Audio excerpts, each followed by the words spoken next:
Selamat beraktivitas. Biarlah hari ini lebih baik daripada hari kemarin. Kita renungkan kebenaran firman Tuhan dari 2 Samuel pasal yang ke-19 ayat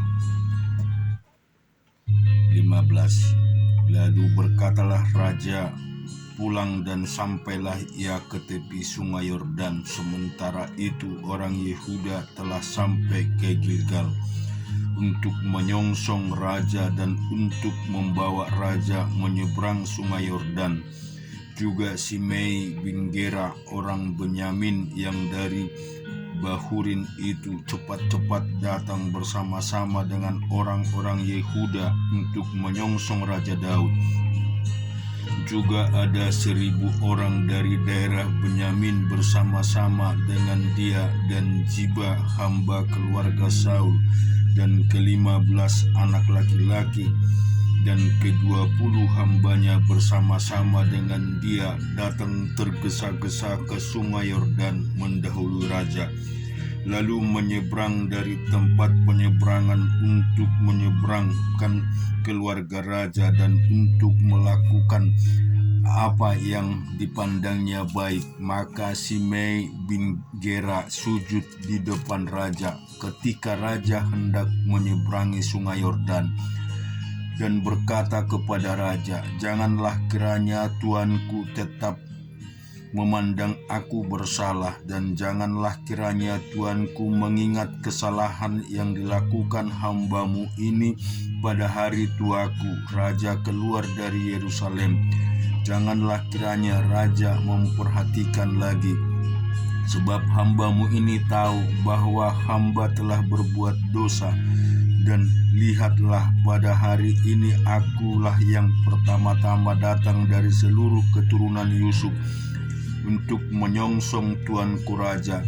Lalu berbicaralah Abisai anak Zeruya, katanya, "Bukankah Simea patut dihukum mati karena ia telah mengutuki orang yang diurapi Tuhan?" Tetapi Daud berkata, "Apakah urusanku dengan kamu, hai anak-anak Zeruya, sehingga kamu pada hari ini menjadi lawanku? Masakan pada hari ini seorang dihukum mati di Israel?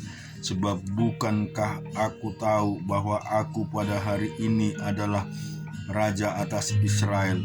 Kemudian berkatalah raja kepada Simea, "Engkau tidak akan mati." Lalu raja bersumpah kepadanya.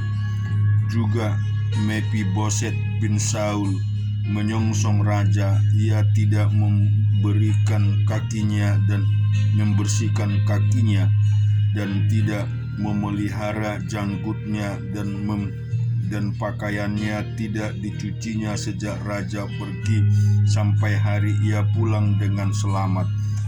Ketika ia dari Yerusalem menyongsong raja, bertanyalah raja kepadanya, "Mengapa engkau tidak pergi bersama-sama dengan aku, Mephiboset?"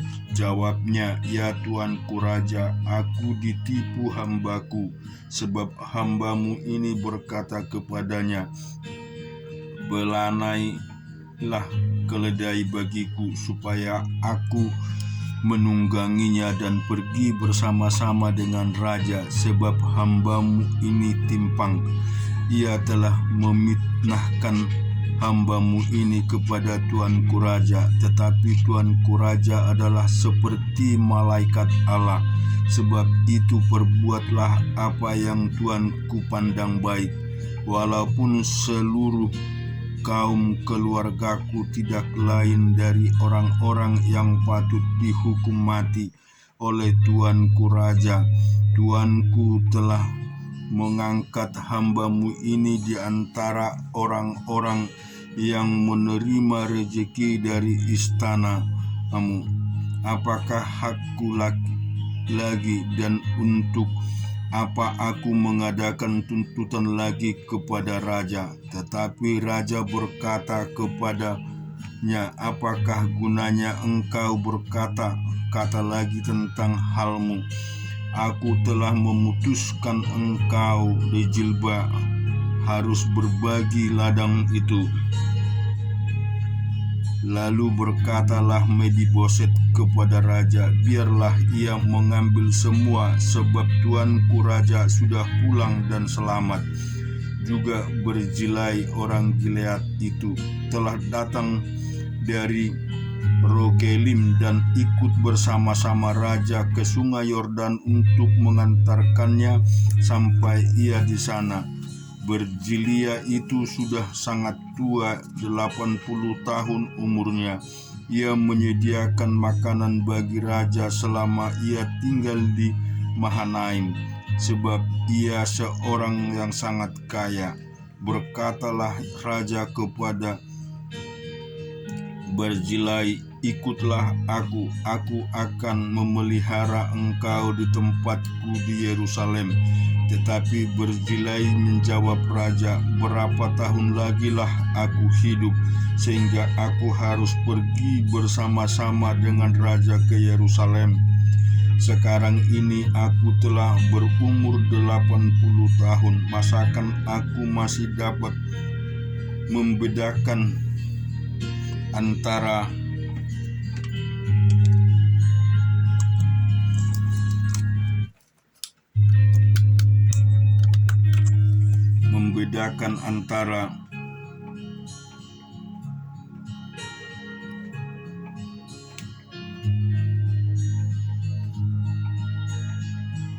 yang baik dan yang tidak baik,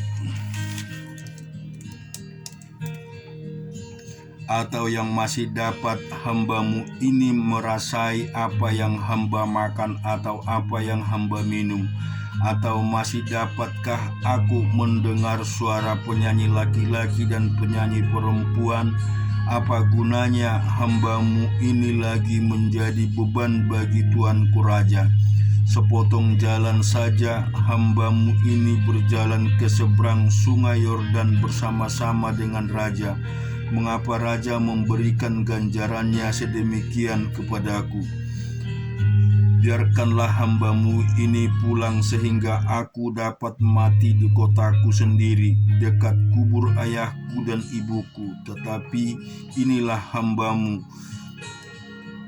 Kimham, ia boleh ikut dengan tuanku raja. Perbuatlah kepadanya apa yang tuanku pandang baik.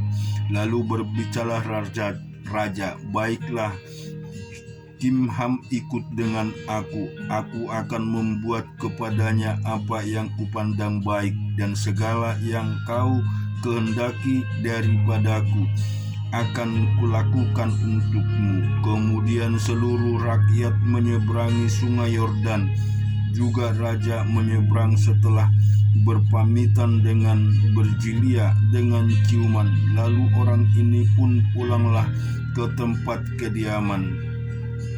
Sesudah itu berjalanlah raja terus ke Gilgal, dan Kimham ikut dengan dia.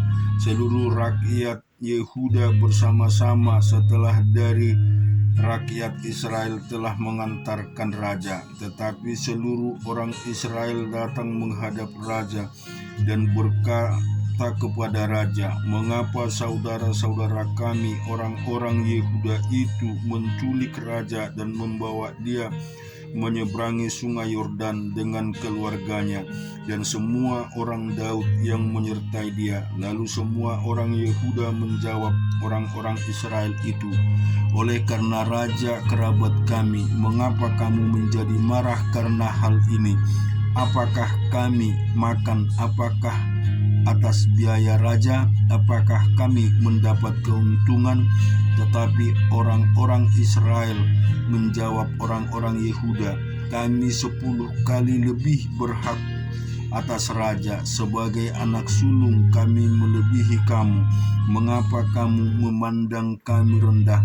Bukankah kami yang pertama-tama harus membawa raja kami kembali? Tetapi berkatalah orang-orang Yehuda itu lebih pedas daripada perkataan orang-orang Israel.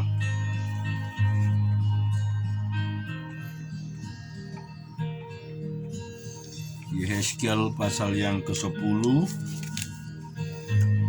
Lalu aku melihat sungguh di atas cakrawala, yang di atas kepala kerub tampak di atas mereka sesuatu yang menyerupai tahtanya, seperti permata lazurit kelihatannya.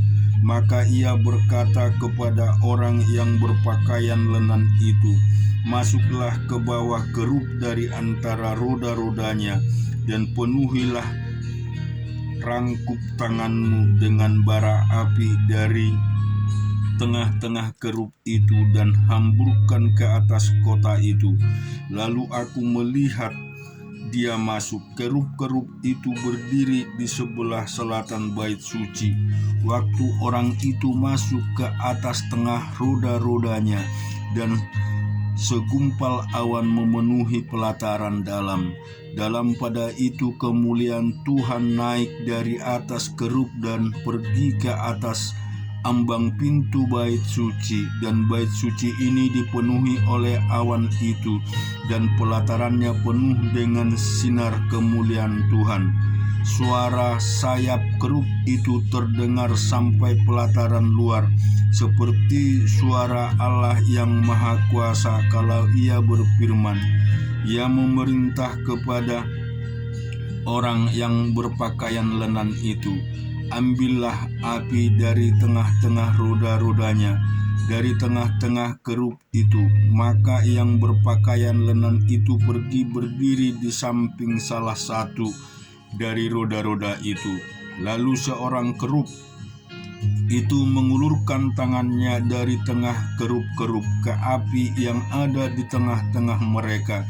Diambilnya sedikit dan ditaruhnya di dalam tangan orang yang berpakaian lenan. Orang itu menerimanya dan pergi. Pada kerub-kerub itu tampak yang menyerupai tangan manusia di bawah sayap mereka. Aku melihat sungguh di samping kerub-kerub itu terdapat 4 roda, satu roda di samping seorang kerub, dan roda-roda ini kelihatannya seperti kilauan permata pirus. Kelihatannya keempatnya adalah serupa seolah-olah roda yang satu di tengah-tengah yang lain. Kalau mereka berjalan, mereka dapat menuju ke 4 jurusan tanpa berbalik kalau berjalan, karena tempat mana yang dituju oleh yang di muka, ke situlah pergi yang lain tanpa berbalik kalau berjalan. Seluruh badan mereka, punggungnya, tangannya, sayapnya, dan roda-roda penuh dengan mata sekelilingnya. Roda-roda mereka bertempat juga. Aku dengar bahwa roda-rodanya disebut puting beliung. Masing-masing mempunyai 4 muka. Muka yang pertama ialah muka kerub, yang kedua ialah muka manusia, yang ketiga ialah muka singa, dan yang keempat ialah muka Raja Wali. Kerub-kerub itu naik ke atas. Itulah makhluk-makhluk hidup yang dahulu kulihat di tepi sungai Kebar. Kalau kerub-kerub itu berjalan, roda-roda itu juga berjalan di samping mereka. Kalau kerub-kerub itu mengangkat sayapnya untuk terbang dari tanah, roda-roda itu tidak bergerak dari samping mereka. Kalau kerub-kerub itu berhenti, roda-roda itu berhenti. Kalau kerub-kerub itu naik ke atas, roda-roda itu sama-sama naik. Dan mereka, sebab roh makhluk-makhluk hidup itu ialah di dalam roda-roda itu. Lalu kemuliaan Tuhan pergi dari ambang pintu bait suci dan hinggap di atas kerub-kerub. Dan kerub-kerub itu mengangkat sayap mereka, dan waktu mereka pergi, aku lihat mereka naik dari tanah, dan roda-rodanya bersama-sama dengan mereka. Lalu mereka berhenti dekat pintu gerbang rumah Tuhan yang di sebelah timur, sebelah kemuliaan Allah Israel. Mereka di atas mereka.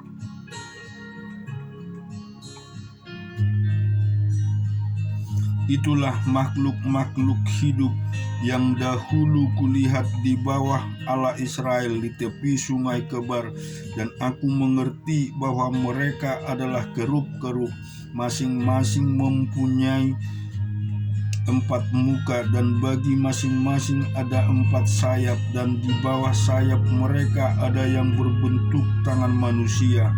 Kelihatannya muka mereka adalah serupa dengan muka yang kulihat di tepi sungai Kebar, masing-masing berjalan lurus ke mukanya. Kita juga akan baca firman Tuhan di dalam Yeremia pasal yang ke-52. Zedekia berumur 21 tahun pada waktu ia menjadi raja, dan 11 tahun lamanya ia memerintah di Yerusalem. Nama ibunya ialah Hamuntal binti Yeremia dari Libna. Ia melakukan apa yang jahat di mata Tuhan, tepat seperti yang telah dilakukan Yoyakim, sebab oleh karena murka Tuhanlah hal itu terjadi terhadap Yerusalem dan Yehuda, yakni bahwa ia sampai membuang mereka dari hadapannya. Zedekia memberontak terhadap Raja Babel. Maka pada tahun ke-9 dari pemerintahannya, dalam bulan yang ke-10 pada tanggal 10 bulan itu, datanglah Nebukadnezar Raja Babel dengan segala tentaranya menyerang Yerusalem. Berkemahlah mereka mengepungnya, dan didirikan merekalah tembok pengepung sekelilingnya. Demikianlah kota itu dikepung sampai tahun yang ke-11 pemerintahan Raja Zedekia. Pada tanggal 9 bulan yang ke-4, ketika kelaparan sudah merajalela di kota itu dan tidak ada lagi makanan pada rakyat negeri itu, maka dibelah oranglah tembok kota itu. Melihat hal itu, maka melarikan dirilah raja dengan semua tentara, meninggalkan kota itu pada waktu malam melalui pintu gerbang antara kedua tembok yang ada di dekat teman raja. Sekalipun orang Kasdim mengepung kota itu sekeliling, mereka lari menuju ke arah Bat Yordan. Tetapi tentara Kasdim itu mengejar raja dari belakangnya dan mencapai Zedekia di antara Yeriko. Segala tentaranya telah terserak-serak meninggalkan dia. Mereka menangkap raja dan membawa dia ke Ribla di tanah Hamat kepada Raja Babel yang menjatuhkan hukuman atas dia. Raja Babel menyuruh menyembelih anak-anak Zedekia di depan matanya. Juga semua pemuka Yehuda disembelih di Ribla. Kemudian mata Zedekia dibutakannya, lalu ia dibelenggu dengan rantai tembaga. Kemudian Raja Babel membawa dia ke Babel dan menaruhnya dalam rumah hukuman sampai kepada hari kematiannya. Dalam bulan yang kelima pada tanggal 10 bulan itu, itulah tahun ke-19 pemerintahan Nebukadnezar Raja Babel. Datanglah Nebukadnezar kepada pasukan pengawal yang melayani Raja Babel ke Yerusalem. Ia membakar rumah Tuhan, rumah raja, dan segala rumah Yerusalem, segala rumah orang-orang besar dibakarnya dengan api. Segala tembok sekeliling kota Yerusalem dirobohkan oleh tentara Kasdim yang ada bersama-sama dengan kepala pasukan pengawal itu. Sebagian dari orang-orang yang paling lemah dan sisa-sisa rakyat yang masih tinggal di kota itu, dan pembelot-pembelot yang menyeberang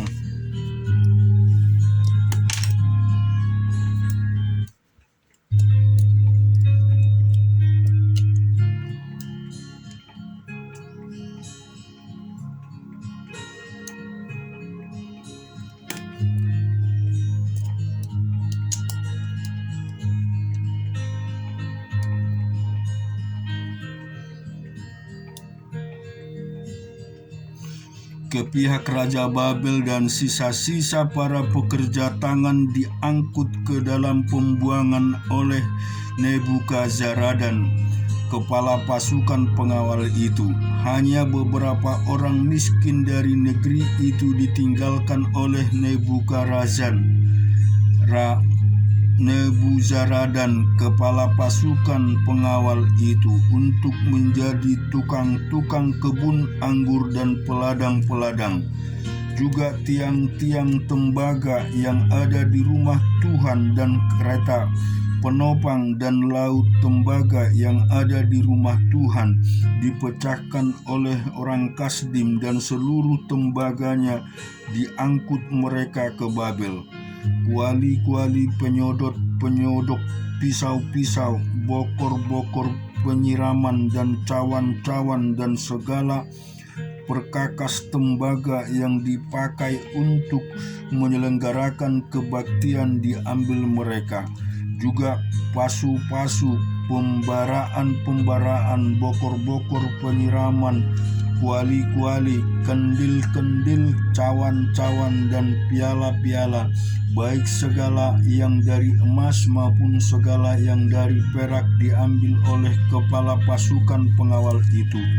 Adapun kedua tiang laut yang satu itu dan 12 lembu tembaga yang ada di bawah kereta penopang yang dibuat oleh Raja Salomo masuk rumah Tuhan, tiada tertimbang tembaga segala perkakas ini. Adapun tiang-tiang itu, satu tiang 18 hasta tingginya, dan dapat dililit oleh tali yang 12 hasta panjangnya, tebalnya 4 jari, dan geronggang dari dalam. Di atas ada ganja dari tembaga. Tinggi ganja yang satu itu 5 hasta, dan jala-jala dan buah-buah delima ada di atas ganja itu. Sekeliling semuanya dari tembaga. Data dan tiang yang kedua seperti itu juga mengenai buah delima. Ada 96 buah delima yang merupakan gambar timbul seluruh buah-buah delima itu. Ada 100 pada jala-jala itu berkeliling. Lalu kepala pasukan pengawal itu menangkap seraya imam kepala dan sepanya, imam tingkat 2 dan ketiga orang penjaga pintu. Dari kota itu ditangkapnya seorang pegawai istana yang diangkat mengepalai prajurit-prajurit, dan 7 orang pelayan pribadi raja yang terdapat di kota itu, dan panitra panglima tentara yang mengerahkan rakyat negeri menjadi tentara, dan 60 orang dari rakyat negeri yang terdapat di tengah-tengah kota itu. Nebuzaradan, kepala pasukan pengawal, penangkap mereka dan membawa mereka kepada Raja Babel di Ribla. Lalu Raja Babel menyuruh membunuh mereka di Ribla di tanah Hamat. Demikian orang Yehuda diangkut ke dalam pembuangan dari tanahnya. Inilah jumlah rakyat yang diangkut ke dalam pembuangan oleh Nebuzaradan dalam tahun ke-7, 3023 orang Yehuda.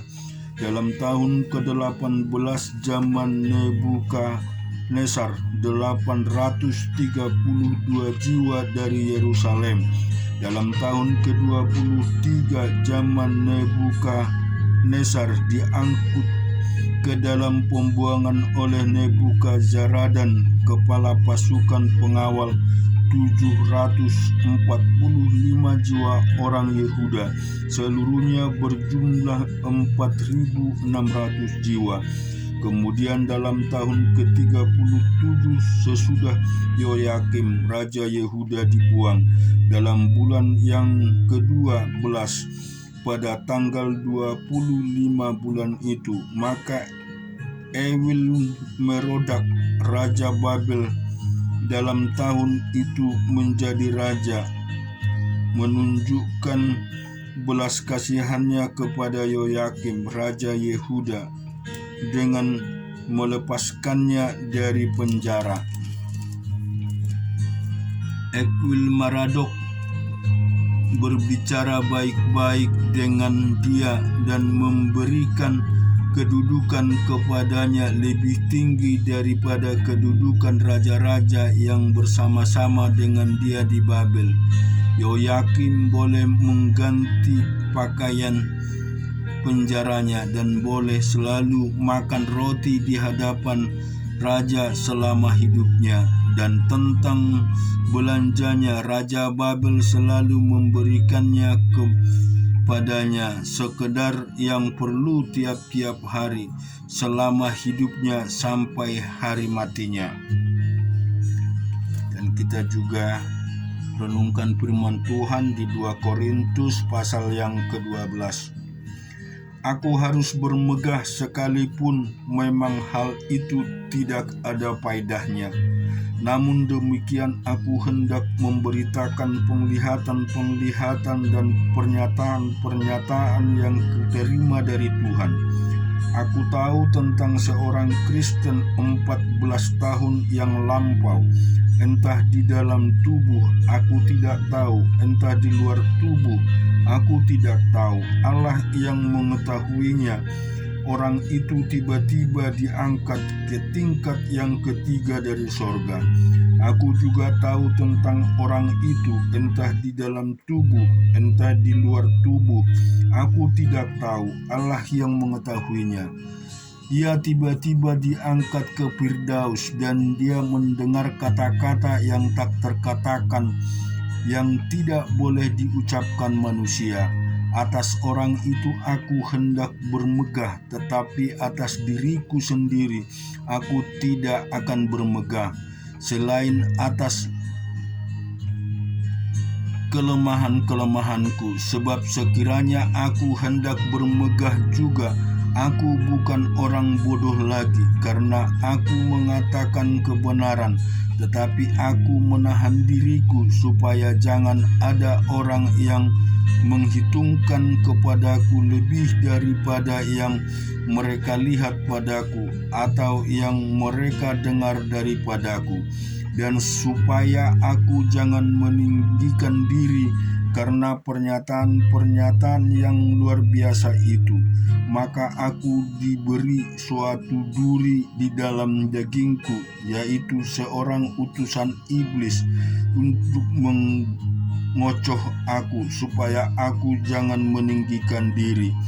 Tentang hal itu aku sudah tidak 3 kali berseru kepada Tuhan, supaya utusan iblis itu mundur daripadaku. Tetapi jawab Tuhan kepadaku, cukuplah kasih karuniaku bagimu, sebab justru dalam kelemahan kuasaku menjadi sempurna.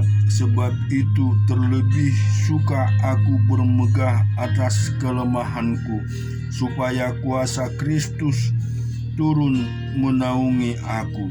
Karena itu aku senang dan rela di dalam kelemahan, di dalam siksaan, di dalam kesukaran, di dalam penganiayaan dan kesesakan oleh karena Kristus terhadap. Sebab jika aku lemah, maka aku kuat. Sungguh aku telah menjadi bodoh, tetapi kamu yang memaksa aku sebenarnya. Aku harus kamu puji, karena meskipun aku tidak berarti sedikit pun, namun di dalam segala hal aku tidak kalah terhadap rasul-rasul yang luar biasa itu.